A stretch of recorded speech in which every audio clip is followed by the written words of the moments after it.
Okay, so yeah, to get things started then, if you could just tell me sort of like each of your names and like what what instrument you play in the band and what have you.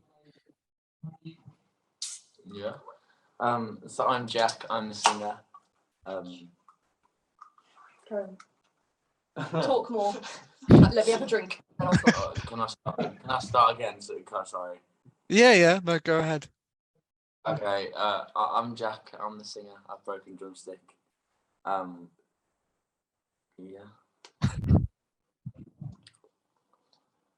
Is that all you need? Yeah, just like a brief introduction so we know who you are and what you do in the band. Yeah. Okay. Yeah. I am Willow. I play lead guitar and do backing vocals for Broken Drumstick. Big ups. I'm Echo. I'm bassist and fucking organise everything. Yeah, no, awesome. That's great. And then yeah, if you wouldn't mind just like telling me a little bit about your background as a band, sort of how you all like met and know each other initially and like sort of how long you've been a band, that kind of thing. Yeah. I mean, we met here in college. Me and you had known each other for a while before that. Yeah, and then, me and Echo have known each other for about almost 6 years now. And then sort of lost contact a little bit. Yeah. And then met here. Yeah, and then we met everyone else, and it kind of just clicked in a way. I asked you lot to be in a band first, didn't I? Yeah. So Willow came up with the idea, and then it all kind of just come together, and it just works. It was November that we started with just the four of us. This was before we had Olive, and then December, January. It was probably January. It was just after late December, early January. Yeah, it was just after our first gig, and then we realised that something was missing. So then we brought in Olive as the rhythm guitarist to just give it that structure and make it a bit more full, and that's worked really well for us. Yeah. So literally, we've been a band since November. Yeah, since November. Yeah, no, that's fair enough. That's great. And then so like to people who maybe aren't so familiar with you guys and Broken Drumstick in general, sort of how would you describe you and your band to people who maybe aren't as familiar? Oh, that's it's at the moment with like the covers that we do, we tend to like take pop songs. We like to have fun. Yeah, exactly. We tend to take like pop songs and make them heavier. So we do it seriously in a way that it still sounds structured, but it's also like for our own enjoyment and like to have fun. It's about that like balance between being like professional with it but still wanting to enjoy what we're doing. Yeah, that's what it's like very punky, rocky sort of punk vibe. rock, almost metalcore. And then with originals, the one that we've been performing for the longest is, how the fuck do we describe it? It's probably like punk metal almost, I'd say. It's very hard to describe. Yeah, it's because it's not metal, but it's not punk. It's like in that middle ground kind of. Right, yeah. Because like a crossover. Because it's very heavy on the drums and then the guitar's distorted, but like it's not like Slipknot vocals. It's like actually sung vocals. But then, like with the very heavy instrumentals, and then sort of with the originals we're writing at the moment, we're trying to sort of stick to that. Yeah, we're trying to go down the same route. We do have like a plan in place of what we're gonna do. Yeah. Right. Yeah. With the original, we're hoping to by probably the end of the year bring out like a concept album. Right. Okay. That'll be exciting. Yeah. Yeah. That's the plan anyway. It's going to end up going to shit, realistically. We can try. Nah, we've got a plan in place. And we aim to like release Insomniac, which is the original we've got at the moment, as a single to like sort of entice people in, and then the concept album will come out later on in the year. As like our first big band project. No, yeah, that sounds like a good plan. Build some buzz around it first. Yeah, no, definitely. Exactly. We've had a couple of people at like gigs and over social media asking about music being released. So it'd be nice to actually have something out and go, look, we actually are like a decent band. We've got shit out that you can actually stream. Because sometimes it feels like we'll do a gig, people will say they enjoy the original, but then because it isn't anywhere, it'll kind of get lost in translation. And it won't go anywhere. Do you know? So like the aim is just to get things bring them out. Yeah, we've not got any gigs in April, so the plan is just songwriting and recording pretty much the whole month, just to hopefully. Yeah, we're gonna lock ourselves away and just see where I'm right. Yeah, you just like lock yourselves up with each other. We've gone very off topic from the question as well. No, I mean you're like answering sort of questions I had on my mind to ask you before I even asked them, so that's great. We're so organised, guys. You're just so on it, yeah. So yeah, I mean, yeah, you're just reading my mind here. Yeah, so you've kind of gone into a few of your like influences there. You said like kind of metally sort of punky sort of pop vibes and sort of bringing all of those together. What would you say in terms of like maybe like prolific artists or like various media stuff like that? What would you say have been your major influences that have like inspired you all as a group and have gotten you to this point? They're not like as sort of big, and so I don't know if anyone would actually know who we're on about when we say this. But we've always said we're very heavily influenced by Witch Fever. Right. Okay. With their sort of music. Like a metalcore band. They're playing Download, and they're like. They're playing Download. It's probably going to be on one of the smaller stages, but I mean they've got into Download, so like. Yeah, that says enough. Not like, yeah, exactly. They're not like. They're not super underground. Yeah. But they're like, people know who they are. Yeah. It's probably the closest thing that we could compare to what we do. 100%. Because it's just like very like, because Witch Fever like very like bassy and like the vocals are like shouted, and that's very much how like what we try to transcript into like our own music. Do you know what I mean? Because like we don't copy them. But it's like, sort of like it correlates. It's very similar. Yeah, like you can like. And it was very unintentional with the first one. Is that we'd written it and then you found out about Witch Fever, and then we were like, right, they sound a lot like us. Yeah. That's what it was like, and now we're kind of just like flowing off the back of that to release more music that is like influenced by them. Yeah.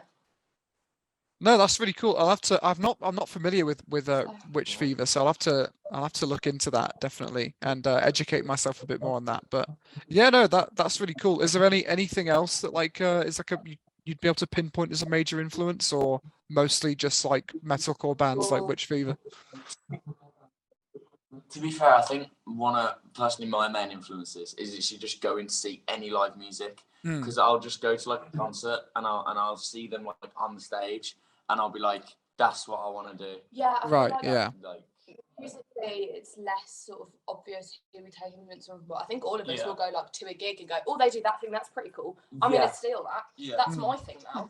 And then it's what helps our stage presence. It's just live music in general that like I think gives us all a drive to want to do it even more. Yeah, like you said before about like stood in a crowd at a live like gig and stuff, about just being stood there going, oh, I want to be on stage. I wish I was there. Yeah. Which is good, because then like it gives you the motivation. Like if someone said to me, someone's dropped out of this gig, we need you to do it tomorrow, I'd do it. Yeah. I just love it so much. And, it's why I find it really hard with the like with a lot of promotional companies when they've got the 2-week thing, and I'm like, but you've offered me a gig in the middle, please. I just every opportunity. I just want to get up on stage and just perform. Yeah. No, that's great. Yeah, no, that was one thing I was going to mention from having gone to a couple gigs of yours now, is that you do as a band you do have like quite an electric like stage presence. I think out of all the bands I saw at I think the first time I bumped into you was the Future Sound Weekender thing. Yeah. You lot were definitely like one of the most entertaining and like unique bands just on like the stage presence alone. Like you're very captivating in that sense. So yeah, I can definitely see, where you'd be drawing those influences from there.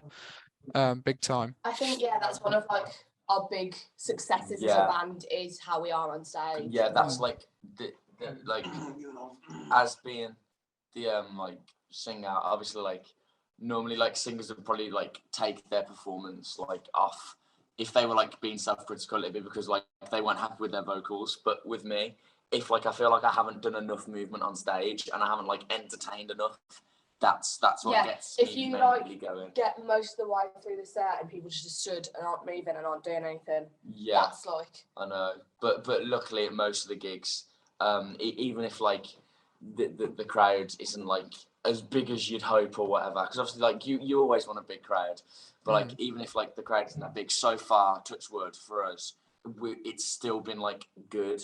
I feel like because of the movement and stuff. Kind of, that's why it's like a really good thing that we do the like pop covers, because then everyone knows the words. Yeah. But it's still, we're doing it in our way. We're doing it in our style. It's very putting your spin on it. Yeah. Yeah, but then everyone's like, "Oh wait, we know this song," and they sort of get very like involved. Yeah. Question again. We're just rambling at this point. I think. I don't think we're actually staying on topic, but it's no. This is great. Like ramble as much as you like. Honestly, it's all like it's all like relevant content. So yeah, it's all good. Yeah, so you mentioned that you're like, obviously you perform a lot of covers, a lot of songs, you know, most people would recognize, but you're also obviously, as you said, recording and performing some original content. What would you say are your like favorite songs to perform overall as like a group? I have to say our original. Yeah. Love at first, because like every time we play that song, it changes, but gets slightly better. Yeah, we always like are constantly improving that. Yeah, that we'll do something different and it will like just keep. Yeah, when we first did it, I think we first performed it at the Crossing. When we did like we were supporting support for another band. Yeah. And like I liked it, but it wasn't like where I wanted it to be. Yeah, I hated it at the start, to be fair. Yes. And then now I think it's one of my favourite ones to like perform. Because like we've worked on it so much, like unbelievable amounts. So like I feel like with the amount of effort we've put in, it has to be like probably the original. Or if we're talking covers, I really like doing the Crawler song. I don't know how to say personally. I don't think anyone else does, but I like doing that one. Yeah, instrumentally, it's a little bit boring. Like, I still enjoy it, but it is like the same 4 things the whole way through. And I think Lily has like the same 2. Yeah. I really enjoy doing Perfume as a cover. Yeah, I love doing Perfume because I actually get to do like bass that you can hear that isn't just root notes. Any song where I don't have to do root notes and I'm more than happy. Like, I'm sorted for long. Perfume was like the first pop song. It's not as indie, but like it was more on the pop side. Yeah, the first like song on like the pop side of things that we did and turned it into like a bit more us. And I feel like it's again like Insomniac, it's just gotten better and better each time. And I feel like we're at a point now where we couldn't like improve it even more, like because it's like so us, and like you can't even like people might even think like it's our song. Do you know I've had a couple of people go, "What's that song?" And I'm like, "Did you write that?" And I'm like, "Yeah, not even slightly, but I appreciate it." Yeah. No, that's fair enough. And I mean, I'm not particularly familiar with like all the songs that you cover. So yeah, at times, I'd get confused on like which songs were yours and which weren't. Because I mean, you definitely have the. We like to specify before the original. We're like, this is our song. Yeah. Like, oh, okay, so the rest weren't. Yeah. Well, that's the thing. You definitely have like the stage presence and stuff to back it up. You definitely like from like how you perform on stage. You definitely like seem like the kind of people who are like you make it believable that these could be your songs. I don't know, especially like with your spins on them and stuff as well. It all just like blends together so nicely. But so there's one thing I forgot to mention earlier in terms of your like influences and stuff like that.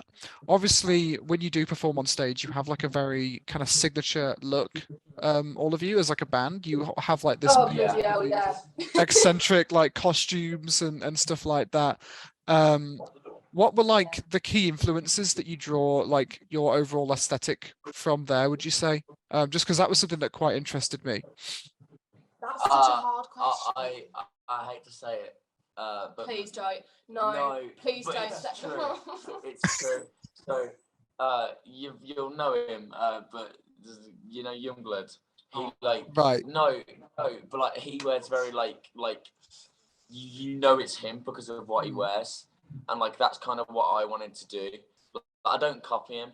I definitely got like the influence of like wearing like more like feminine things because it goes against the line of what like people think should be allowed, because I just think it's like express yourself. I think the whole like sense. Being coordinated with outfits and makeup stuff is just sort of not really influenced by anything. We sort of decided for the first gig that we all wanted to look very like cohesive. Yeah. And so we came up with like a colour theme outfit wise, which is just stuck. And then the makeup, we just wanted to do something nice. Big ups to Riley for that. Yeah. Thank you very much to Riley for doing that for us all the fucking time. But yeah, it's not like, I don't think there is like anyone that we're particularly influenced with by that. It was just we wanted to do something that stuck out that like makes people remember us, and the crazy eyeliner and the everything like that sort of works very well to do that. It does work. People notice that and they go, they've got like strange eyeliner on. What is going on? And they pay more attention. Yeah, no, I totally agree. Yeah, my favourite one was the one that you were doing the photography for us. Yeah, the spiky one. That was like However, my favourite absolute nightmare to get off. Yeah. We were all like stained for like 2 days Right. afterwards. That's crazy. That's the one problem with the eccentric makeup. It doesn't come off. Yeah, because the one that we did at the crossing as well, when Lily and Olive had the red, and it was just they're like half their face was red, and the other half. Right. You need to get like face makeup. Or just very, very good makeup wipes. Yeah. One of them to help get it off. Maybe both. And then that way we will keep doing the eccentric makeup. Yeah. So yeah, when you get ready for a show, you've got to be pretty dedicated to it at that point, because you know you're going to be stuck with the makeup on for at least a few days afterwards. That's really funny. You've got to walk through town for however long to get to the venue with all this right, makeup. No one talk to me, please. No one talk to me. You show up to class the next day, and you've still got loads of like, I don't know, smudges and stuff. And everyone goes, "Oh, so you had a gig yesterday?" And we go, "Yeah." No, that's great. That's such a laugh. But yeah, no, I definitely got like YUNGBLUD vibes a little bit from that, especially with like the dresses and like and stuff like that. So but not that that's a bad thing. You have to.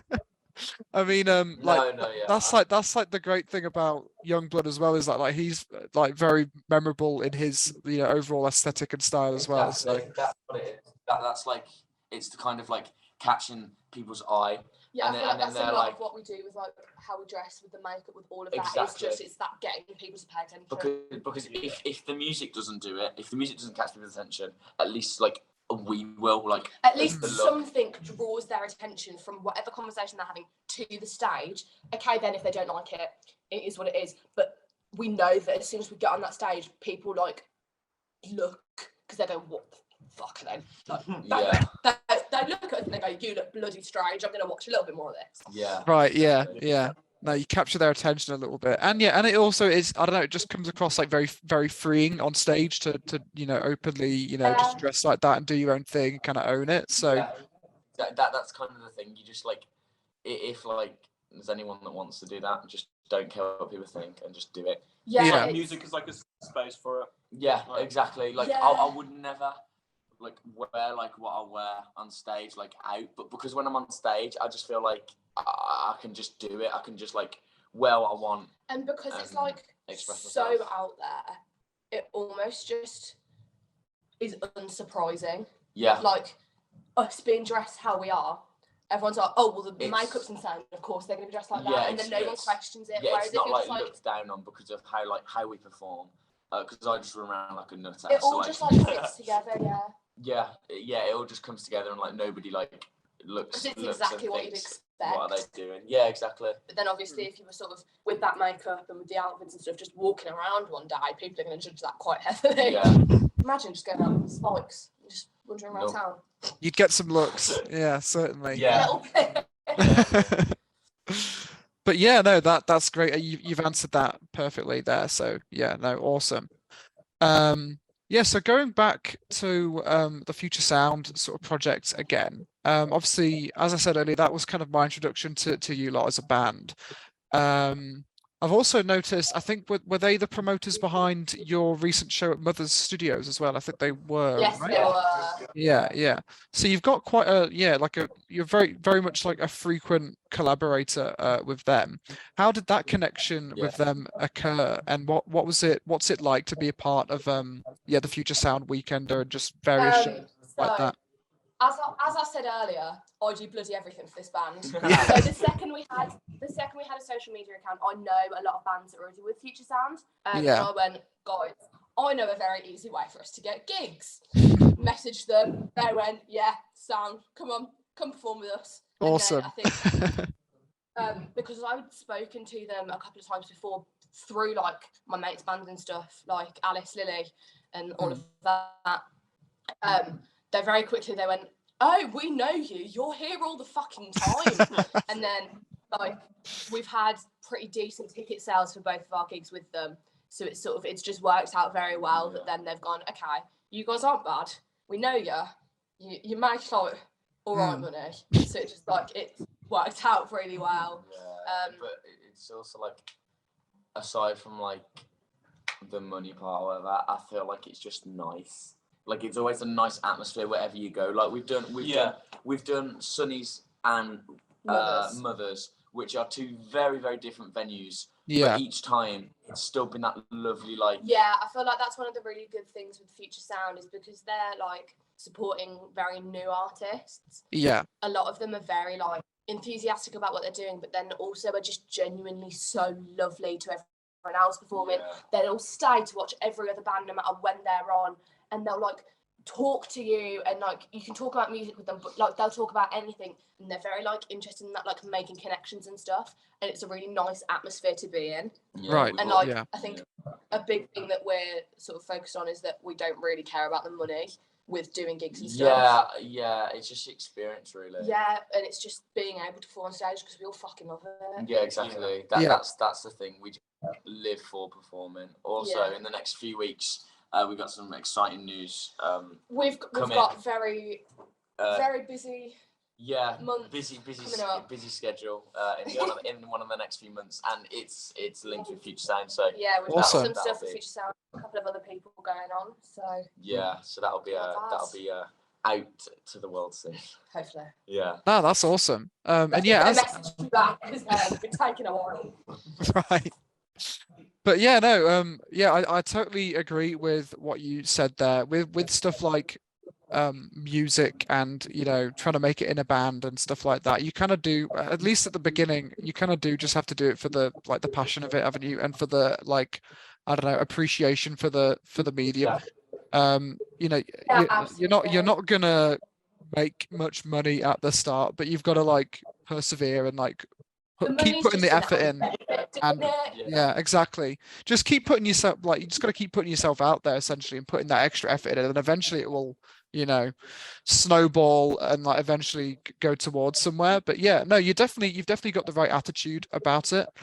And in terms of what you said about the Future Sound and that sense of community within with all the other bands, I definitely see that as well. It's always really nice to see bands, younger bands like yourselves in the scene, support each other, go to the shows, put each other on lineups as well. I see a lot of that, a lot of crossover there. Yeah, so when with Future Sound, I think when you've got a headline, they often ask you if there's anyone that you have in mind. And then the fact that you've got the opportunity to do that and then sort of help another band, you've got your headline, but then you get to help this other band get more gigs as well. It's nice. Yeah, no, 100%. I mean, I can't tell you the amount of times I've been to photograph a headline show of one band, and then before I know it, there's 3 other bands that I've seen at other shows playing there as well, or vice versa. Yeah, it's crazy. So yeah, that sense of community is really, really important, and I think it definitely shines through in Birmingham's music scene in particular. Oh, absolutely. Yeah, no, 100%. So yeah, moving on here to, we've got a couple more things left here. So obviously it goes without saying that Birmingham especially is an extremely diverse city culturally, with a range of different backgrounds and all sorts that are present all over the city.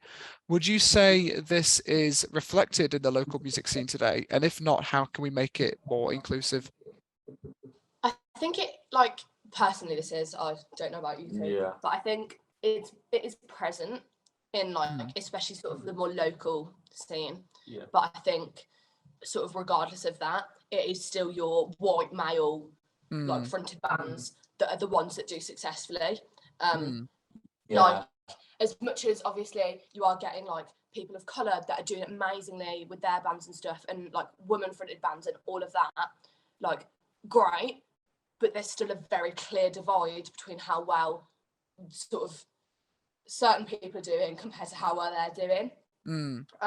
But I think that's just something that if you're going to gigs, try your best to be supporting sort of every band rather than just like picking out ones that you're going, these people look like they could be good. Yeah. Like just stay and support, like it's gone. I was going to say something, it's gone out my head. That's fair enough. It happens. I agree though. I think it's definitely gotten better in like the past. Oh yeah. Even like the past year, like after COVID happened, I feel like so many, like, for example, women-fronted bands or full women bands have just like hit the ground running. Yeah, it's like been like Wet Leg, for example. Yeah. Like before lockdown, nobody'd heard of them. They're still doing music, but nobody heard of them, and now they won like two is it Brit Awards? Yeah. It's been like constantly improving, but I think it's still just got I think in the next like 2-3 years it'll be there. Yeah, I do, because of how quick it's come along from like COVID to now. I feel like it's just gonna carry on just getting through, and then there's gonna be music will just be so diverse in every way. Because a lot of the time, what people will do, they will like look at someone and go, I'm not gonna like your music before even listening to it or something, because they just like, for example, got just that like for example, yeah, exactly. People they just like to preempt. They won't like their music just based on like the look of like the band. Like even I'm guilty of it. Is at the Future Sound headliner, was it Anita that was on before us? Yeah, and having heard of her before, I was like, I don't think I'm gonna like her stuff. I still stayed and watched, but she was fucking amazing, and I actually I loved it, and I really wasn't expecting to. But like everyone's guilty of it. It's just making that conscious decision to go, do you know what? I might not like it. I'll stay for a couple of songs though, because you don't know when you're gonna find a band that you absolutely love. Exactly. And you're missing out on so much if you don't stay to watch someone just because you think you might not like their music when actually you don't actually know what they do. That's the same with like support acts, like for like bigger bands. So like, for example, Witch Fever, who we said were like our main influence earlier, me and our drummer, and then Riley, he does like our makeup and stuff, went to basically went to watch Poppy at the O2 Institute, like I don't know, like end of last year, I think. Something like that. Yeah. And then Witch Fever supported for them, and then okay, that's cool. Like, just from that, we've now got our look and our status, because it like drives us to do what they're doing. Yeah, you said with our drummer that like you won't class us as having made it until they follow us back. Yeah, exactly. That's the thing.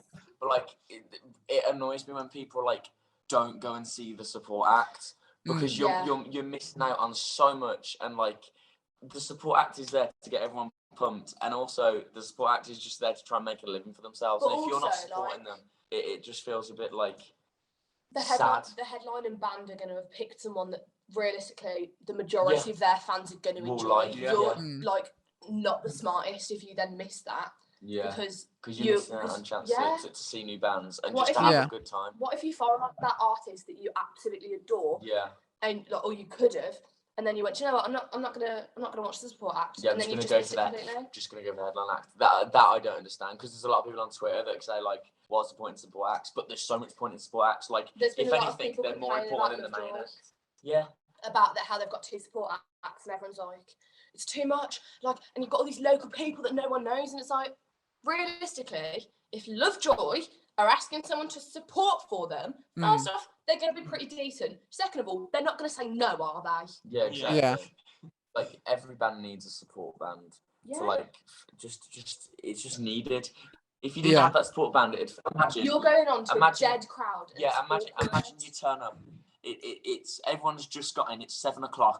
The main act comes on, and everyone's like, "Oh wow, they're here." There's no build up. There's no like suspense that's what brings, and I just feel like because then you've got like the sort of the emotional high of like watching the support act, and then you have that little gap in between where you're going, "Oh my god, well they come on already." Yeah. And then they come on, and everyone's like, "Oh my god, it's happening finally!" Exactly. So it works for both of the bands.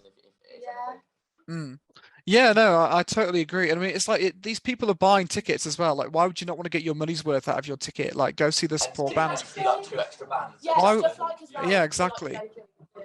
Like why would you spend like 50 quid to go to a gig and then like only see one band? Like, even with like the Future Sound like takeover, in my head you're paying a tenner and there's how many bands going on and you're going for like one. Yeah. Just stay for all of them, get your money's Yeah. worth. Because it's more than likely. I know this happened to me. Where like I've gone to see like a band and then like for example the headline act, they don't have the best of shows like in there, like they don't feel that like they've performed the best. No. Monday. And then and then the support act is better than the main act. And it's yeah. like, No, it happens like that sometimes. You're missing out on that opportunity to find like your new favourite band. Do you know what I mean? Yeah, no, exactly. I mean, there's like countless bands that I've discovered through the years by sticking around for the, from the start of the show for the support bands. It's crazy. Yeah. So yeah, I can't fathom why people would, personally, like it's just such a big part of the live music industry. I can't see it just not being a thing. Exactly. Like, and people saying, "Oh, get rid of support acts." It's never going to change it because they're so important in the music industry. Yeah. But also, if you're like there for the main band or whatever, and they've chosen that first band to go on, in supporting them, you're supporting the main band's decision for that. Yeah, even for sure. Even if you're not there for that support band and like you don't enjoy them, you're going, do you know what? I love these guys that are headlining, and I have faith that they've picked someone decent. Exactly. And it's a really important opportunity for like really large bands, like your biggest bands like in the world kind of thing, to put the spotlight on some smaller talent that they think is worthwhile for their fans to see. It always then it like circles back. Is it then if that band gains exposure from doing that, then they'll find another local band that they'll then support, and it just keeps going. It's how the music industry like stays alive. Yeah, exactly. Everyone, because if that didn't happen, the music industry would be dead in the ground by now. Do you know what I mean? Oh yeah, 100%. You have like 4 bands that like happen to just be very lucky and get famous, and then people will support them. And then they'll be dead, and then there'll be a new wave, and that'll be all you get in music, and nothing else. Yeah, for sure. Because everyone's supporting everyone, you just get a constant influx of like new shit. Yeah. Yeah, no, and especially since like live music nowadays is like the main source of income for like most artists. Like, it's those opportunities that help keep careers afloat and stuff like that as well. Yeah. So, yeah, no, I can't picture a world in music without support bands, 100%. So I totally agree with you there. Yeah, so I think we've covered pretty much everything here. We have about 5 minutes left until my Zoom my Zoom call gets shut down because I have Zoom Pro. So yeah, I guess we'll sort of get around to concluding things here. So yeah, it's been lovely talking to you all this morning. Before we finish things off, is there anything else you'd like to sort of promote or like plug before we round things off here? Yeah. So if you follow our Instagram, which is broken_drumstick_, that's our Instagram tag. We've got like a lot of like news coming on there soon. Yeah, if we're not allowed to talk about it now. Right. But it will be on there at some point. No, that's exciting. Yeah, and yeah. I think that's pretty much everything though. Yeah. And obviously expect some new tunes soon as well from what you gathered earlier, from what you said earlier. Fingers crossed. Yeah. We hope by like soon. By the next load of gigs. Yeah, by the next load of gigs that may or may not be happening. We'll have and at least one new original to the full. Hopefully a set of more originals than covers. Yeah. We'll see how things go. Exactly. No, that's awesome. Yeah, no, very exciting. All right, well, yeah. To anyone listening this, yeah, go follow Broken Drumstick and keep an eye out for those potential shows or singles there. And yeah, no, thanks again for joining me. It's been good fun. No, thank you. Yeah, It was really fun. Yeah, cheers.